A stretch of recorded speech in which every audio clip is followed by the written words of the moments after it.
Reka tugusuhuze kandi tuguhe ikaze wowe udukurikiye muri aka kanya, turabizi ko mudukurikiye cyangwa se mudukurikira muri ahantu hatandukanye ku isi hose, twizere rero yuko aho waba uherereye hose waramutse neza cyangwa se wagize umunsi mwiza.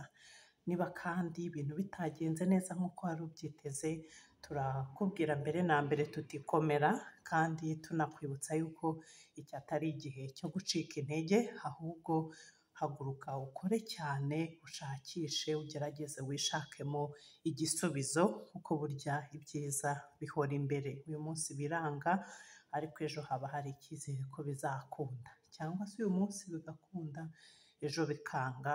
Niyo forumire y'ubuzima tubayemo. Nanone mbere y'uko twinjira mu kiganiro nyamukuru, reka tubanze dushimire cyane wowe wamaze gukora subscribe kuri iyi channel. Muri abantu b'agaciro cyane, ni mwebwe mudutera imbaraga ntiducike intege zo gukora ibiganiro nk'ibi ngibi. Imibare iracyatwereka yuko hari abandi bareba ibiganiro byacu ariko bakaba batarakora subscribe.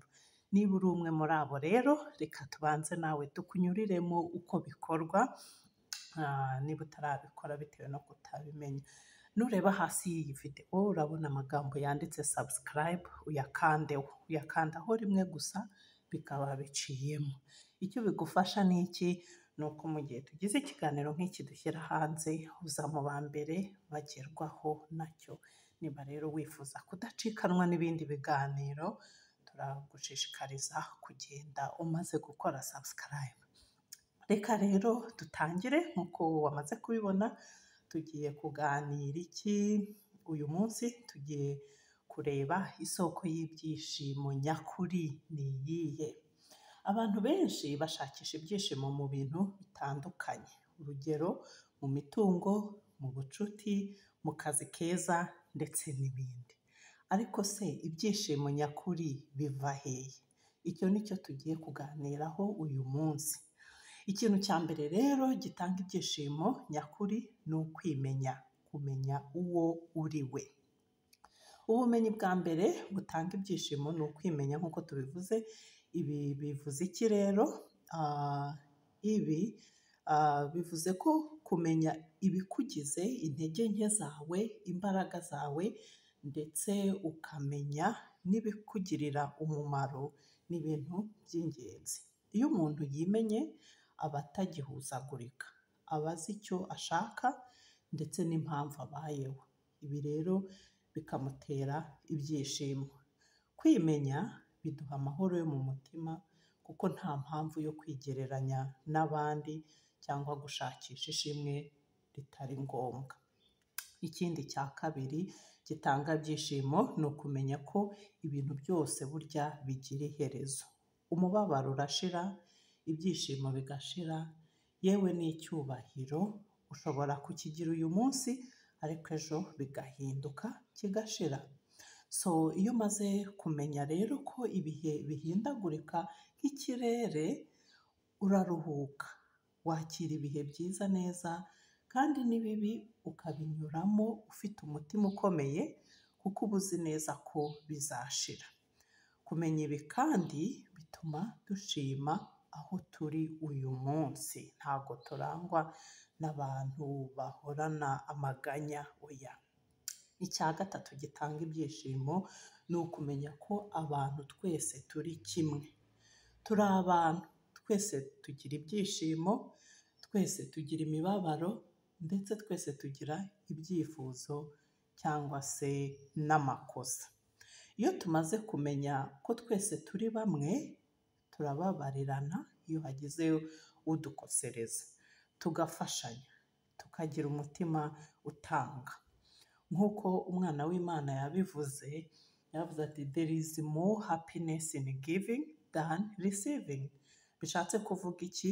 Bishatse kuvuga tugenekereje gutanga bitera ibyishimo kuruta guhabwa.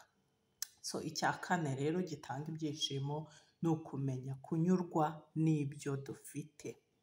Ibyishimo nyakuri ntibituruka mu kubona ibintu byose ushaka, oya rwose, ahubwo bituruka mu kubona ko ibyo ufite biguhagije.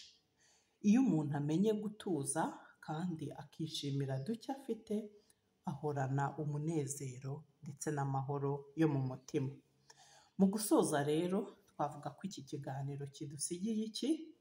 Twasobanukiwe ko ibyishimo nyabyo bidaturuka ku mitungo dufite, ntibituruka ku kazi keza dufite ndetse n'ibindi, ahubwo twabonye ko ibyishimo nyakuri bituruka mu kumenya abo turi bo, kumenya ko ibintu byose bigira iherezo, kumenya ko abantu twese turi kimwe ndetse no kunyurwa n'ibyo dufite uyu munsi.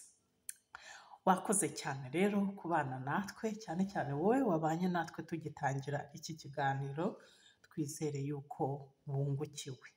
Niba rero harimo amasomo wakuyemo, turagushishikariza kutayihererana, turagutera inkunga yo kuyasangiza n'abandi. Niba utazi uko bikorwa, reka tukunyuriremo muri make. Nureba hasi y'iyi videwo nanone urabona amagambo yanditse share, uyakandaho rimwe gusa, noneho bikaguha uburyo bwo gusharinga iki kiganiro. Ikindi natwe ubitwereke, urabigenza ute byo? Urabona andi magambo yanditse like, nayo uyakandeho, bituma natwe tubimenya tukabibona, noneho bikadutera akanyamuneza cyangwa se imbaraga. Hanyuma ikindi tutasoza tutavuze ni uko niba hari igitekerezo ufite wenda ku bijyanye n'ikiganiro wumva twaganiraho ubutaha, byaba byiza ubitubwiye muri comment, ntitujye dukomeza tubabwira dutegura ibyo twebwe twatekerejeho twenyine, ahubwo namwe ibitekerezo byanyu bihawe ikaze. Watubwira muri comment, hanyuma ubutaha ibyo tuzaganiraho. Reka rero duhagarikira aha, naho ubutaha. Turabifuriza ibihe byiza, mwese mukomeze mugire ibihe byiza. Imana ihire imirimo y'amaboko yanyu. Bye.